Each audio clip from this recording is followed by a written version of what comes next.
guys, Matt here and welcome back to another video. Today I'm going to be sharing the top 10 Pokemon evolution lines and Pokemon that I do not want in Pokemon Sword and Shield.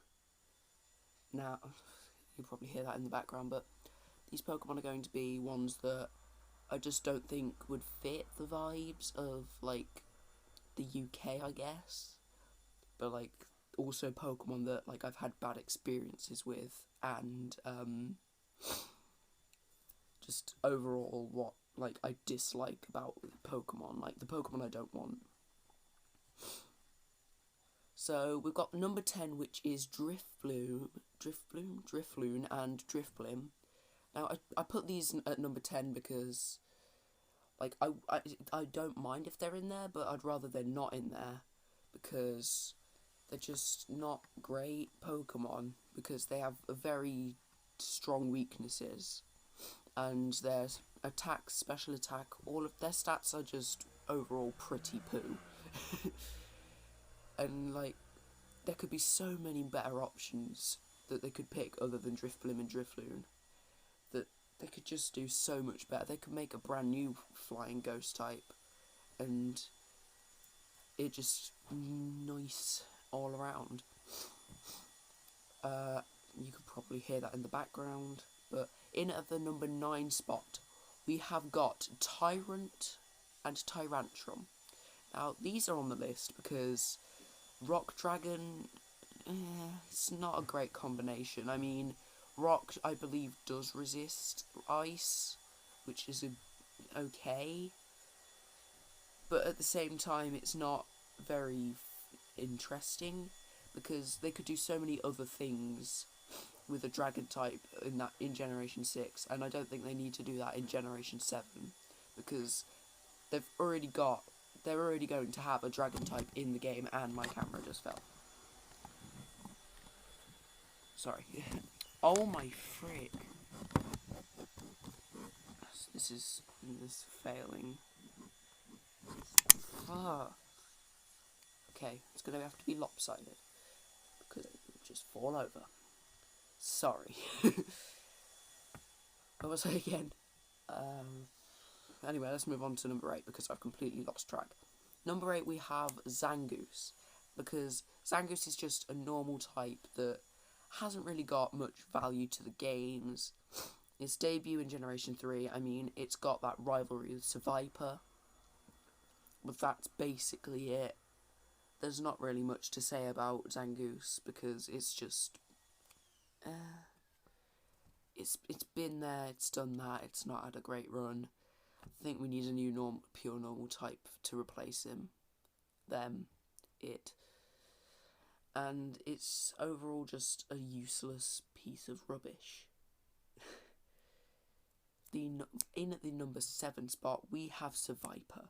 I just talked about Seviper. It's got similar reasons to Zangoose, but it's just a different type. We could have way better pure poison types that have much better stats, and evolutions, maybe pre-evolutions as well. These two Pokemon, they're not having a great time, really. They're just helpful in any way, really. So, yeah, that's the same reasons as Zangoose, different type, different, like, mix. It's all just a bit, this is going to pee me off. In at the number 6 spot, we have a triple conjoint line of the Hoenn starters. The Hoenn starters are on this list because, well, they've got unique types, but only one of them is a pure type, and it's not even that good of a Pokemon. Sorry to anyone who likes Sceptile, or Swampert, or Blaziken. I do enjoy them. They are very good Pokemon. This camera's going to go thrown out the window. But they are good Pokemon, but better Pokemon to fill those gaps, such as, like, another water ground type, maybe like Whiscash, and for the grass type, anything really, even Grookey. In at the number 5 spot, we have Solgaleo and Lunala. They both come from the same Pokemon, so they get the same place. they're just not that interesting, especially since their types are very misleading, because they're very just boring designs, I guess you could say. They're boring designs and they don't really have much special about them apart from being box legendaries, which isn't that much. It's the only way you could get recognition from these Pokemon, and that's why I decided to put them on this list, really. And in the number 4 spot, we have Munchlax and Snorlax. And due to their availability in Diamond, Pearl, and Platinum, it's not really left a great emotion in my life, really, because, as you guys know, I am doing a Pokemon Diamond base lock at the moment. The chances I'm going to get that are very low. So on this list.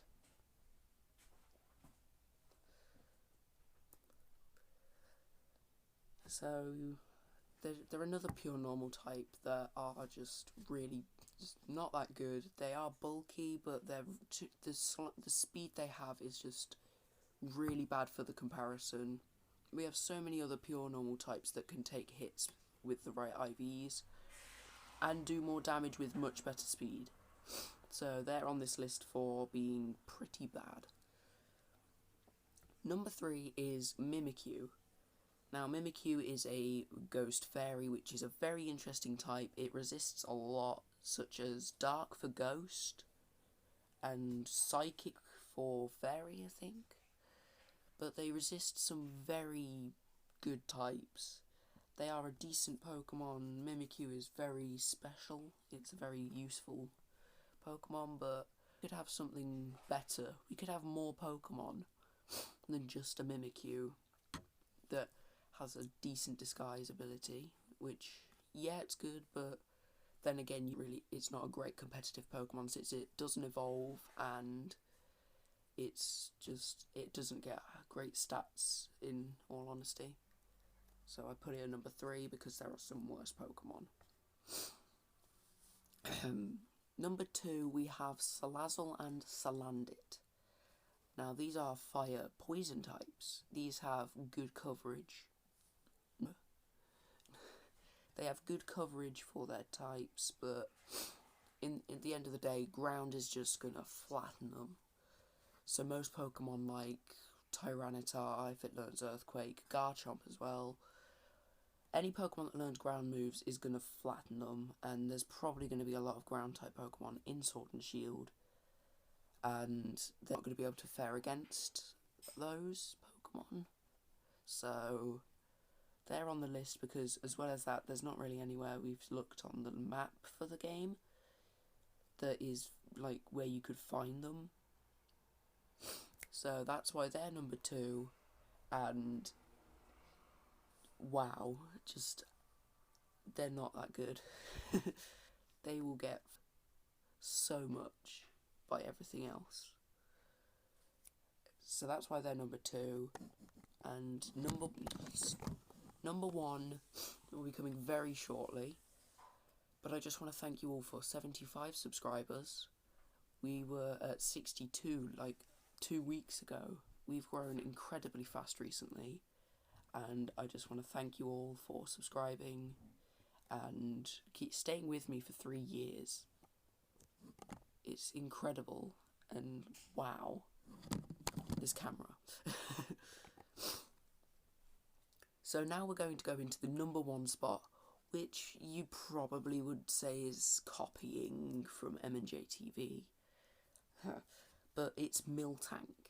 Now, Miltank is a very iffy Pokemon. It's got a similar reason to Zangoose, except Miltank is just ridiculous. It'd be cool to see Miltank, but it wouldn't be interesting to fight them because they're just bad and they're just ridiculously overpowered half the time. Whitney's Miltank kind of ruined it for me, as of many people. So I put him on the list like that, but it's just all these Pokemon have special reasons of why they shouldn't be in Sword and Shield, because they're either type coverage is bad, there's not really anywhere on the map to put them. They're just ridiculously bad in this day. But yeah, that's why I've made this list, because I just wanted to share my opinions and thoughts on what Pokemon shouldn't be in Sword and Shield. I want to thank you all for watching. Please subscribe, recommend me to friends you know that either like Pokemon or 8-Ball Pool. I hope to see you guys next episode. Please subscribe. See ya!